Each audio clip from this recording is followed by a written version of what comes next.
We have previously discussed how both the internal energy and the enthalpy depend on the standard state of a system. Recall, for a system to be considered in its standard state, both the temperature and atmospheric pressure are going to be considerations.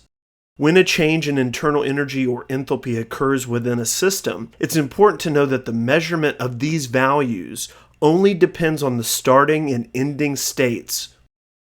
Let's be clear and say that the changes in internal energy and/or changes in enthalpy are pathway independent.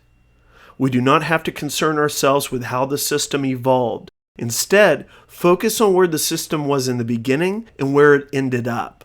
This pathway independence helps to clarify some critical points to remember about thermochemistry and the problems that you'll experience in general chemistry courses and in any standardized exam.